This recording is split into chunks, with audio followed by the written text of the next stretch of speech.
दोस्तों, आज हम बात करेंगे जीवन के उस सच की जिसे समझ लेने के बाद मन का बोझ अपने आप हल्का होने लगता है। बहुत समय पहले की बात है। मगध राज्य के एक छोटे से गांव में अमित नाम का एक युवक रहता था। बाहर से देखने पर उसकी जिंदगी ठीक लगती थी, लेकिन उसके भीतर एक अजीब सी बेचैनी थी। सुबह उठते ही चिंता, दिन में तुलना और रात को पछतावे से भरा मन। वह हर समय सोचता रहता, मैं ही क्यों दुखी हूं? मेरे साथ ही ऐसा क्यों होता है? दूसरे लोग मुझसे ज्यादा खुश क्यों हैं? उसका मन कभी वर्तमान में नहीं रहता था, कभी बीते कल में अटका तो कभी आने वाले कल से डरा हुआ। धीरे धीरे यह बेचैनी गुस्से में बदलने लगी। छोटी छोटी बातों पर वह अपनों से उलझ जाता। एक दिन उसकी मां ने कहा, बेटा, राजगृह के वन में गौतम बुद्ध ठहरे हैं, एक बार उनसे मिल आओ। अमित के पास खोने को कुछ नहीं था। अगली सुबह वह चल पड़ा। वन में पहुंचकर उसने देखा, बुद्ध पीपल के पेड़ के नीचे शांत बैठे थे। चेहरे पर अजीब सी शांति थी। अमित ने चरणों में बैठकर कहा, भगवान, मेरा मन बहुत अशांत है। सब कुछ होते हुए भी मुझे चैन नहीं मिलता।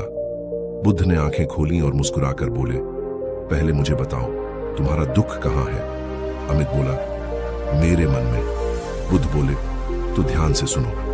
उन्होंने पास पड़ी मिट्टी उठाई और मुट्ठी में कसकर दबा ली। बोले, अगर मैं इसे कसकर पकड़ूं तो क्या होगा? अमित ने कहा, हाथ दुखेगा। बुद्ध बोले, और अगर छोड़ दूं? हाथ हल्का हो जाएगा। बुद्ध ने कहा, यही तुम अपने दुखों के साथ कर रहे हो। तुम बीती बातों को कसकर पकड़े हुए हो। अमित चुप हो गया। बुद्ध ने आगे कहा, जो बीत गया वह लौट कर नहीं आता, लेकिन हम मन से उसे रोज वापस ले आते हैं। थोड़ी देर बाद बुद्ध बोले, अब एक काम करो, गांव जाओ और ऐसे घर से एक दीपक लेकर आओ जहां कभी किसी ने दुख न देखा हो। अमित को यह अजीब लगा, लेकिन वह चल पड़ा। पहले घर में गया, वहां बीमारी थी। दूसरे में गरीबी, तीसरे में किसी अपने की मृत्यु। पूरा गांव घूम लिया, लेकिन ऐसा कोई घर नहीं मिला जहां दुख ना हो। शाम तक थक कर वह वापस लौटा। बुद्ध ने पूछा, मिला दीपक? अमित बोला, नहीं भगवान, हर घर में कोई न कोई दुख है।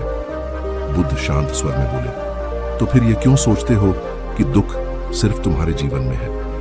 अमित की आंखें भर आईं। बुद्ध बोले, दुख जीवन का हिस्सा है, लेकिन दुख में डूबे रहना हमारी आदत बन जाती है। फिर बुद्ध ने कहा, कल नदी के किनारे आना। अगले दिन अमित पहुंचा। बुद्ध बोले, नदी को देखो। नदी बह रही थी। बुद्ध ने पूछा, क्या नदी हर पत्ते को अपने साथ रखती है? अमित बोला, नहीं, बहा देती है। बुद्ध मुस्कुराए, तुम्हारा मन नदी नहीं दलदल बन गया है। विचार आते हैं, लेकिन तुम उन्हें छोड़ते नहीं।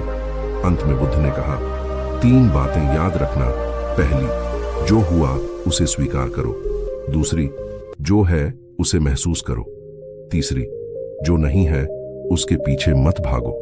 अमित को लगा जैसे मन का बोझ उतर गया हो।